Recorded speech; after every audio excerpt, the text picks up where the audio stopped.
जय हिंद एवरीवन। तो हम कर रहे हैं प्रीवियस ईयर क्वेश्चन जो कि एमपी पुलिस और व्यापम के हैं। और यहाँ तक आप आए हैं तो आप क्लास जो है लास्ट तक देखिएगा, तभी आपको जो है समझ में आएगी। तो चलिए शुरू करते हैं। इम्पोर्टेंट क्लास होने वाली है, आगे एग्ज़ामों में आपको क्वेश्चन देखने को मिलेंगे यहाँ से। क्वेश्चन नंबर फर्स्ट है, निम्नलिखित में से कौन सा विकल्प सरकार की राजकोषीय नीति का मुख्य उद्देश्य सबसे अच्छी तरह वर्णित करता है? तो सरकारी खर्च और कराधान के साधन माध्यम से समग्र मांग और आर्थिक गतिविधियों को प्रभावित करना। राजकोषीय नीति का संचालन सरकार द्वारा देश में आर्थिक गतिविधियों और समग्र मांग को नियंत्रित करने के लिए कराधान तथा सरकारी व्यय के माध्यम से किया जाता है। अतः अपना आंसर आ जाएगा सरकारी खर्च एवं और कराधान मांग आर्थिक गतिविधियों को प्रभावित करना। क्वेश्चन नंबर 2, भारतीय न्याय संहिता BNS से संबंधित दो कथन दिए गए हैं। अपने को बताना है कौन सा कथन जो है सही है। तो 3 नए आपराधिक कानून जिसमें भारतीय न्याय संहिता BNS शामिल है को लागू करने का घोषित उद्देश्य भारतीय आपराधिक न्याय प्रणाली को औपचारिक प्रभाव से मुक्त करना है। दूसरा है, यह दावा किया है कि BNS दंड के बजाय तेज न्याय इंसाफ प्रदान करने का प्रस्ताव करती है। तो अपना जो है दोनों कथन सही हो जाएंगे। नए आपराधिक कानूनों BNS, BNSS, BSA को ब्रिटिश काल के पुराने औपनिवेशिक कानूनों के माध्यम से स्थान पर लाया गया है, जिनका मूल ध्येय नागरिक अधिकारों की सुरक्षा तथा त्वरित न्याय सुनिश्चित करना है। तो ये चीज़ आपको ध्यान में रखना है। इंपॉर्टेंट क्वेश्चन है, गुड़ी पड़वा के त्यौहार के दौरान महाराष्ट्र में कौन सा नृत्य किया जाता है? तो ये किया जाता है, हालांकि लावड़ी भी किया जाता है, महाराष्ट्र का त्यौहार है, लेकिन लेजिम जो है अपना आंसर आ जा रहा है। लेजिम महाराष्ट्र के एक प्रसिद्ध लोक नृत्य है जो ढोल और लेजिम नामक वाद्य यंत्र के साथ गुड़ी पड़वा तथा अन्य सांस्कृतिक उत्सवों पर विशेष रूप से प्रस्तुत किया जाता है। तो ये चीज़ आपको ध्यान में रखना। राज्य के मुख्यमंत्री को पद की शपथ कौन दिलाता है? तो राज्य के मुख्यमंत्री को पद की शपथ जो है वो दिलाएंगे राज्यपाल। और अगर राष्ट्रपति की बात होगी या प्रधानमंत्री की बात होगी तो वो जो है राष्ट्रपति दिलाएंगे। भारतीय संविधान के अनुच्छेद 164 के तहत राज्य के मुख्यमंत्री की नियुक्ति राज्यपाल द्वारा की जाती है तथा राज्यपाल ही मुख्यमंत्री को पद एवं गोपनीयता की शपथ दिलाते हैं। तो आर्टिकल 164 में लिखा है, ये चीज़ आपको ध्यान में रखना है। क्वेश्चन नंबर 5, निम्नलिखित में से कौन सा विकल्प जनसंख्या वृद्धि के मॉल्थसियम सिद्धांत का सर्वोत्तम वर्णन करता है? तो मॉल्थसियम सिद्धांत क्या है? थॉमस मॉल्थस के सिद्धांत के अनुसार जनसंख्या ज्यामितीय दर से बढ़ती है, जबकि खाद्य उत्पादन अंकगणितीय दर से बढ़ता है, जिसके कारण खाद्य संकट और प्राकृतिक आपदाएं उत्पन्न होती है। तो अपना आंसर आ जाएगा जनसंख्या भोजन की आपूर्ति से तेजी से बढ़ती है, जिससे संकट उत्पन्न होते हैं। तो आंसर आ जाएगा 4। निम्नलिखित में से किस युग में 4 युगों के चक्र क्रम सतयुग, त्रेता युग, द्वापर युग, कलयुग का विस्तार पूर्वक वर्णन और उपयोग प्राचीन भारतीयों द्वारा किया गया है? तो आपने को ये चारों युग जो है वो पुराण में देखने को मिलेंगे। प्राचीन भारतीय काल गणना और चारों युगों के महाचक्र का विस्तृत वर्णन मुख्य रूप से पुराणों जैसे विष्णु पुराण, मत्स्य पुराण में प्राप्त होता है। तो ये चीज़ आपको ध्यान में रखना। क्वेश्चन नंबर 7, वैदिक काल में निचले गंगा मैदान का कौन सा बंदरगाह व्यापारिक गतिविधियों में महत्वपूर्ण भूमिका निभाता है? तो ताम्रलिप्ति वर्तमान पश्चिम बंगाल प्राचीन काल में निचले गंगा के मैदान में स्थित प्रमुख समुद्री बंदरगाह था, जहां से दक्षिण पूर्व एशिया और श्रीलंका के लिए व्यापारिक जहाज रवाना होते थे। तो अपना आंसर आ जाएगा ताम्रलिप्ति, जो कि पश्चिम बंगाल में स्थित है। विक्रमशिला विश्वविद्यालय बिहार के भागलपुर के पास की स्थापना किस कालखंड में हुई थी? तो विक्रमशिला विश्वविद्यालय जो है की स्थापना जो है धर्मपाल ने की थी। पाल वंश के शासक थे और इनकी स्थापना 770 से 810 के दौरान हुई थी। विक्रमशिला विश्वविद्यालय की स्थापना जो है पाल वंश के राजा धर्मपाल लगभग 770-810 ईस्वी के दौरान हुई थी। यह बौद्ध शिक्षा और वज्रयान संप्रदाय का प्रमुख केंद्र था। तो ये चीज़ आपको ध्यान में रखना है ना। क्वेश्चन नंबर 9, भारत के सबसे लंबे बांधों में से हीराकुंड बांध किस नदी पर स्थित है? तो हीराकुंड बांध जो है वो आपको देखने को मिलेगा महानदी पे। महानदी जो कि उड़ीसा में है। हीराकुंड बांध उड़ीसा राज्य में महानदी पर निर्मित है। यह विश्व के सबसे लंबे मिट्टी के बांधों में गिना जाता है। तो ये भी ध्यान में रखना है, कहाँ पे है, उड़ीसा में। तैमूर के आक्रमण के समय गुजरात का गवर्नर कौन था जिसने 1410 ईस्वी में गुजरात का स्वतंत्र शासक बनने की घोषणा की थी? तो गुजरात का स्वतंत्र शासक बनने के लिए जो है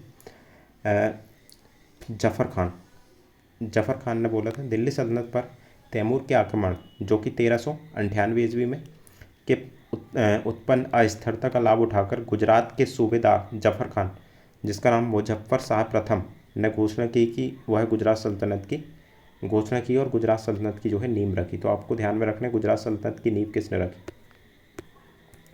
मध्य प्रदेश के कुछ क्वेश्चन है। मध्य प्रदेश का राजवंशीय इतिहास किस साम्राज्य के दौरान शुरू हुआ? तो मध्य प्रदेश का जो राजवंशीय इतिहास है वो आपको देखने को मिलेगा मौर्य साम्राज्य के दौरान। मध्य प्रदेश का ऐतिहासिक राजवंशीय काल मौर्य साम्राज्य के समय में सुसंगत रूप से प्राप्त होता है, जबकि उज्जैनीय मौर्य साम्राज्य का एक प्रमुख प्रांतीय केंद्र था। तो उज्जैनी जो है मौर्य साम्राज्य का एक प्रमुख क्रांति केंद्र था। ये आपसे पूछ सकते हैं कि मौर्य साम्राज्य का प्रमुख केंद्र कौन सा, तो आपको ध्यान में रखना है उज्जैन। निम्नलिखित में से कौन सा मध्य प्रदेश में अग्नि सुरक्षा और अग्निशमन सेवाओं का हिस्सा नहीं है?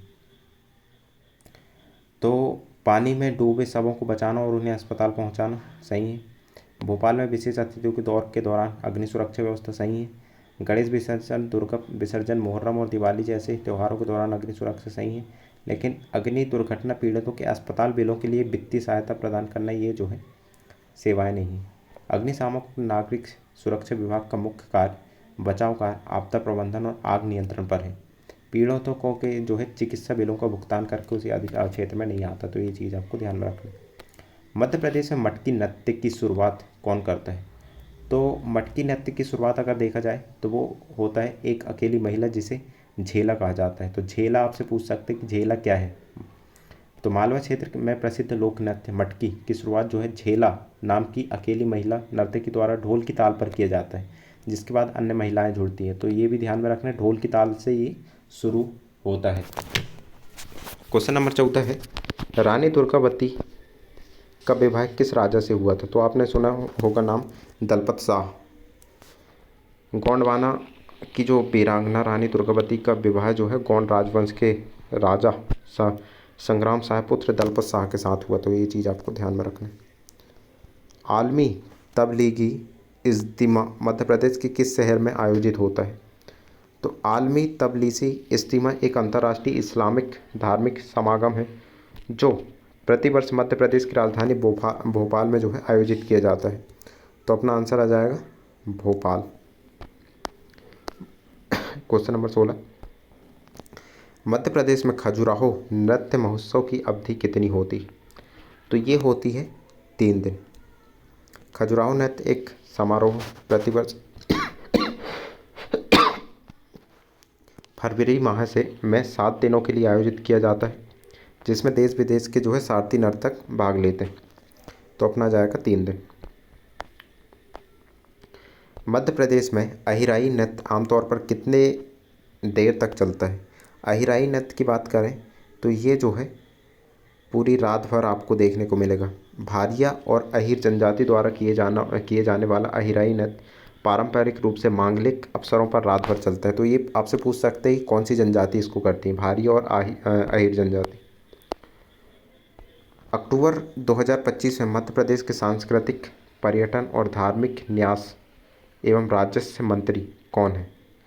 तो अगर 2025 का है, हालांकि इसमें तो पूछा नहीं जाएगा, लेकिन आपको ध्यान में रखना है श्री धर्मेंद्र सिंह लोधी, जो कि धार्मिक न्यास एवं धर्मस्थ राज्य मंत्री के पद पर कार्यरत है। बाह्य मध्यम सिंचाई योजना मध्य प्रदेश की किस नदी घाटी के अंतर्गत आती है? तो बाह्य मध्यम सिंचाई जो परियोजना है वो गंगा घाटी। बाह्य मध्यम सिंचाई परियोजना मध्य प्रदेश के विदिशा रायसेन क्षेत्र में स्थित है, जो यमुना नदी की सहायक नदियों के माध्यम से गंगा नदी के बेसिन का हिस्सा बनती है। तो ये चीज़ आपको ध्यान में रखना है। क्वेश्चन नंबर 20 आता है, अमृत भारत स्टेशन योजना के तहत 22 मई 2023 को प्रधानमंत्री नरेंद्र मोदी ने मध्य प्रदेश के किस रेलवे स्टेशन का जो है वर्चुअल उद्घाटन किया था? तो जे एक तो केवल कटनी दक्षिण, श्रीधाम और नर्मदापुरम, ये जो है तीनों का उद्घाटन नरेंद्र मोदी जी द्वारा किया गया था। अमृत स्टेशन योजना के तहत मध्य प्रदेश के विभिन्न रेलवे स्टेशनों जैसे कटनी का साउथ, श्रीधाम, नर्मदापुरम आदि का पुनर्विकास एवं उद्घाटन किया गया था। तो ये चीज़ आपको ध्यान में रखना है। क्वेश्चन नंबर, यदि मायोपिया निकट दृष्टि दोष आँख को लेंस द्वारा सुधारा जाता है तो उस लेंस की शक्ति होती है, तो उस लेंस की शक्ति होती है -1.25 डायोप्टर। निकट दृष्टि दोष को दूर करने के लिए अवतल लेंस का प्रयोग किया जाता है। ये ध्यान में रखना है, निकट दृष्टि दोष के लिए अवतल लेंस और दूर दृष्टि दोष के लिए जो है उत्तल लेंस का यूज़ किया जाता है। और अवतल लेंस की जो फोकस दूरी है वो ऋणात्मक होती है, जिसकी क्षमता हमेशा माइनस के मान में व्यक्त की जाती है। तो ये चीज़ आपको ध्यान में रखना है। क्वेश्चन नंबर 22, एक प्रतिरोध R विभवांतर V के परिपथ से संयोजित होने पर शक्ति P का क्षय करता है। यदि उसी प्रतिरोध को 2 वोल्ट पर संयोजित किया जाए तो क्षय शक्ति होगी। तो शक्ति का सूत्र होता है P = V²/R। और यदि वोल्टेज V को बदलकर 2V कर दिया जाए तो नई शक्ति जो है आप देख सकते हो 4P हो जाएगी। तो अपना आंसर आ जाएगा 4P। क्वेश्चन नंबर 23, एक सीधे तार में यदि धारा को 2 गुना कर दिया जाए और दूरी को आधा कर दिया जाए तो चुंबकीय क्षेत्र की तीव्रता क्या होगी?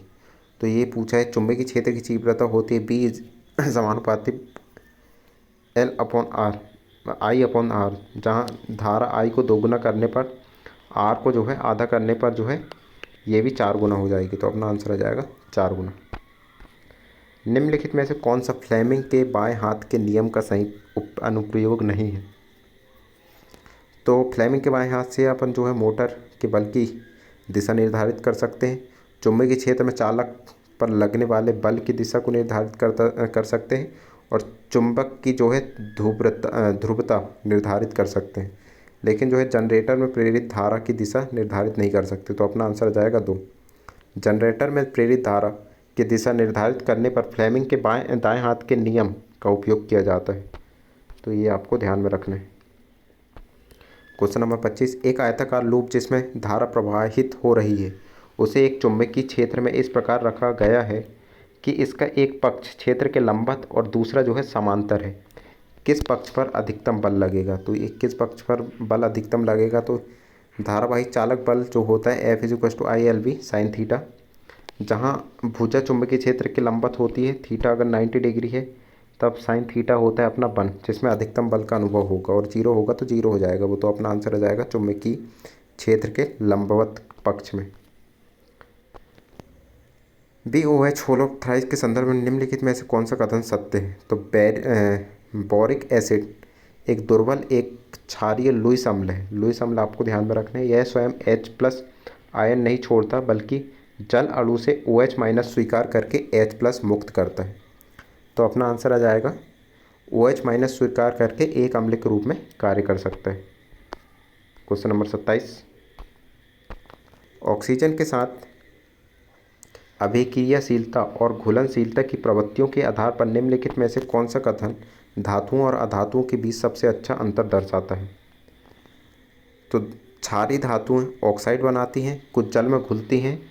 अधातुएं अम्लीय ऑक्साइड बनाती हैं और अधिकांश जल में अघुलनशील होती हैं। तो ये चीज़ आपको ध्यान में रखना है।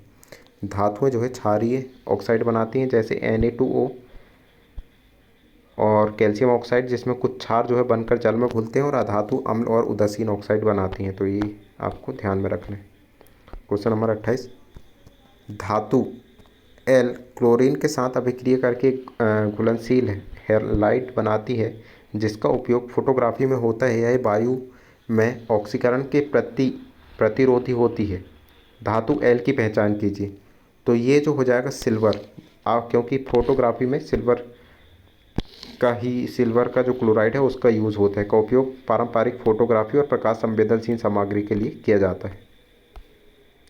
क्वेश्चन 29, निम्नलिखित में से एड्रेनालिन का हृदय पर क्या प्रभाव होता है? तो एड्रेनालिन जो है तेज हृदय गति का प्रभाव इसमें होता है। एड्रेनालिन को आपातकालीन हार्मोन भी कहा जाता है, तो ये चीज़ आपको ध्यान में रखना है। आपातकालीन हार्मोन पूछ सकते हैं कि किसको कहते हैं। यह तनाव या डर की स्थिति में स्रावित होता है, जिससे हृदय की धड़कन को बढ़ा देता है। तो अपना आंसर आ जाएगा तेज हृदय गति। बाकी आज के क्वेश्चन यही होते हैं ख़त्म। आपको क्लास कैसी लगी कमेंट करके ज़रूर बताएं। Thank you.